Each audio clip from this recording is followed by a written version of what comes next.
नमस्कार, संस्कृत कक्षा में आपका स्वागत है। तो आज जो हम पाठ लेने जा रहे हैं वो एमपी बोर्ड यानी कि मध्य प्रदेश बोर्ड की कक्षा 8वीं का संस्कृत भाषा की किताब का पुस्तक का प्रथम पाठ है, पहला पाठ है। तो सबसे ऊपर लिखा है प्रथमः पाठः लोकहितं मम करणीयम्। तो पाठ की शुरुआत करते हैं। संस्कृते गीत परंपरा अति समृद्धा प्राचीना च। संस्कृत में गीतों की परंपरा बहुत समृद्ध और प्राचीन है। जैसे कि आज हम गीत संगीत सुनते हैं, लेकिन यदि संस्कृत में देखा जाए तो इसकी परंपरा काफ़ी प्राचीन है, हज़ारों वर्ष पुरानी है। जहाँ तक कि सामवेद, जो कि विश्व के सर्व प्राचीन ग्रंथों में से, चारों वेदों में से एक है, तो वहाँ हमें गीत संगीत का वर्णन मिलता है। तो इससे पता चलता है कि हज़ारों वर्ष पहले की परंपरा में गीत हुआ करते थे। तो संस्कृत में गीतों की परंपरा बहुत समृद्ध और प्राचीन है। आगे कहा है, जनः मनसि दृढ़ संकल्पम कृत्वा कथमाचरणीय मित्यस्मिन् गीते वर्णितम। जन लोगों को अपने मन में दृढ़ संकल्प करते हुए कैसा आचरण करना चाहिए, ये इस गीत में वर्णित है। जो अभी पाठ हमें दिख रहा है वो एक गीत है, हालांकि आपको गाकर नहीं बताएंगे, लेकिन इसका अनुवाद हम बताएंगे। तो आगे लिखा हुआ है कि गीतेस्मिन् जनेषु परोपकार भावनोत्पादनम दरीदृश्यते। इस गीत में लोगों के अंदर परोपकार की भावना का उत्पादन दिखाया गया है। तो पाठ की शुरुआत करते हैं। इस गीत का पहला श्लोक या पहला छंद इस प्रकार है। मनसा सततम स्मरणीयम, वचसा सततम वदनीयम, लोकहितम मम करणीयम, लोकहितम मम करणीयम। इसका अर्थ है, मन से सदा मुझे स्मरण करना चाहिए, यानी कि सोचना चाहिए। इसका अर्थ है कि हमें अपने मन का प्रयोग सोचने में करना चाहिए और सोच समझ कर ही कोई कार्य करना चाहिए। आगे लिखा है, वचसा सततम वदनीयम, यानी वाणी से मुझे बोलना चाहिए, यानी कि अच्छे वचन बोलना चाहिए। आगे लिखा है, लोकहितम मम करणीयम, मुझे संसार का भला करना चाहिए, किसी के साथ अन्याय नहीं करना चाहिए। लोकहितम मम करणीयम, मुझे सभी का भला करना चाहिए। आगे श्लोक है, न भोग भवने रमणीयम, न च सुख शयने शयनीयम, अहर्निशम जागरणीयम, लोकहितम मम करणीयम। इसका अर्थ है, मुझे सुख देने वाले भवन में रमण नहीं करना चाहिए, अर्थात सुखों में डूब जाना नहीं चाहिए। न च सुख शयने शयनीयम, और सुख रूपी शैया पर, बिस्तर पर ना ही सो जाना चाहिए, अर्थात उसमें निमग्न हो जाना चाहिए। अहर्निशम जागरणीयम, मुझे रात दिन मेहनत करनी चाहिए, जागना चाहिए। अहर्निशम जागरणीयम, तो यहाँ कहने का तात्पर्य अहर्निशम जागरणीयम यानी ये नहीं कि कभी सोना ही नहीं चाहिए। इसका मतलब ये है कि हमें कठिन परिश्रम करना चाहिए, और अहर्निशम जागरणीयम मतलब दिन रात एक कर देना चाहिए। लोकहितम मम करणीयम, मुझे संसार का भला करना चाहिए। अगले श्लोक में क्या बताया है, न जातु दुखम गणनीयम, न च निज सौख्यम मननीयम, यानी कि मुझे कभी भी दुख का ध्यान नहीं करना चाहिए। गणनीयम यानी गणना करना, कभी भी अपने दुख में डूब नहीं जाना चाहिए। कि भैया, जैसे होता है कि कुछ लोगों की आदत होती है कि सभी को अपने दुख का वर्णन करने लगते हैं, बताने लगते हैं कि मुझे ये तकलीफ़ है, मुझे ये तकलीफ़। ऐसा नहीं करना चाहिए, अपने दुखों से खुद लड़ना चाहिए। तो ये नहीं कि सब जगह जाके अपने अपने अपने दुखों को गाना चाहिए, ऐसा नहीं करना चाहिए। तो इसलिए न जातु दुखम गणनीयम, न च निज सौख्यम मननीयम, अपने सुख को कभी भी मनन नहीं करना चाहिए। नहीं कि कोई सुख प्राप्त हो गया, कोई कुछ अच्छा हो गया तो उसी में डूब गए, उसी में मनन करने लगे, उससे निकल ही नहीं पा रहे। तो ना तो दुख में निमग्न हो, ना सुख में निमग्न हो। इसका उदाहरण वाल्मीकि रामायण में मिलता है कि जिस समय राम श्री राम भगवान को राज्याभिषेक होने वाला था, तो उस समय ना तो उनके मुख की भंगिमा ऐसी हुई कि वो बहुत ज़्यादा प्रसन्न हो गए, और ना वनवास मिलने के बाद उनके मुख की कांति जो थी वो क्षीण हुई। यानी कि राज्य मिलने पर भी वो समान रहे, और राज्य चले जाने पर भी वो समान रहे।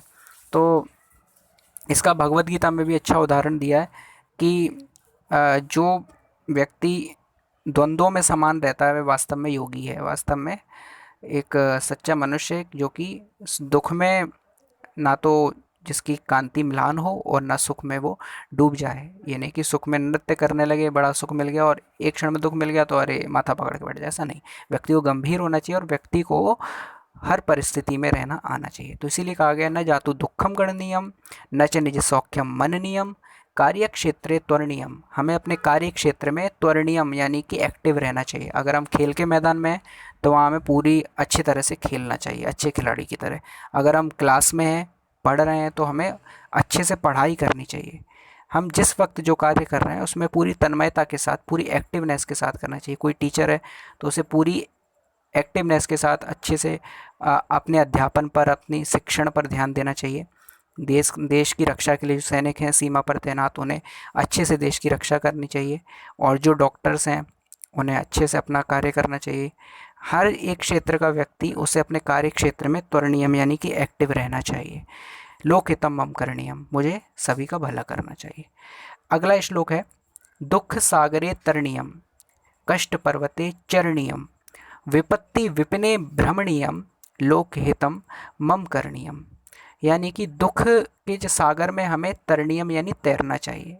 कहने का तात्पर्य है कि दुख का जो सागर होता है उसमें कई लोग डूब जाते हैं, उससे कई लोग पार नहीं निकल पाते और दुख में पड़े पड़े किसी चीज़ का समाधान नहीं निकल पाता। इसलिए दुख के सागर से निकलने का प्रयास करना चाहिए। ये नहीं कि दुख के सागर आ गए तो हम उसमें निमग्न हो गए, डूब गए, ऐसा नहीं। दुख रूपी सागर में हमें निकलने का प्रयास करना चाहिए, उससे लड़ने का, उसकी तरंगों से उसमें तैरने का प्रयास करना चाहिए।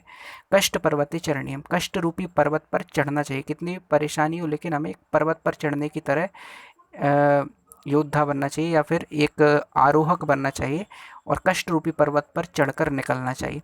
विपत्ति विपिने भ्रमणीयम, विपत्ति रूपी विपिन में हमें भ्रमण करना चाहिए। परेशानियों के विपिन में, जंगल में हमें भ्रमण करना चाहिए। कभी डरना नहीं चाहिए परेशानियों से जीवन में आने वाली।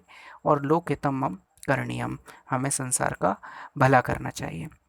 अगला श्लोक है गहनारण्ये घनांधकारे बंधुजनाये स्थिता गहवरे तत्र मया संचरणीयम लोकहितम मम करणीयम।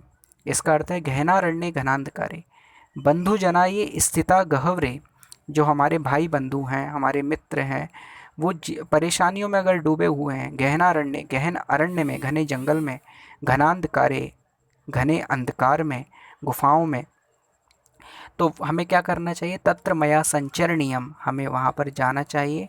लोकहितम मम करणीयम, हमें उनको भला करना चाहिए और इस तरह से हमें संसार का भला करना चाहिए। तो ये इस कविता का भावार्थ हुआ। ये कविता हमें बहुत अच्छी सीख देने वाली है और इस प्रकार से हमें इस कविता से बहुत अच्छी सीख मिलती है। तो अब आगे स्क्रीन पर आपको कुछ इस पाठ के शब्दार्थ दिखाई दे रहे हैं।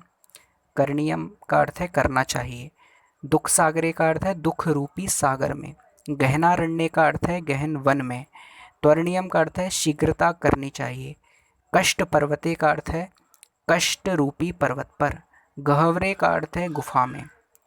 तो ये इस तरह से शब्दार्थ पूरे होते हैं। नीचे आपके अभ्यास में प्रश्न उत्तर दिए हैं। पहला प्रश्न है मनसा किम करणीयम, तो मन से क्या करना चाहिए?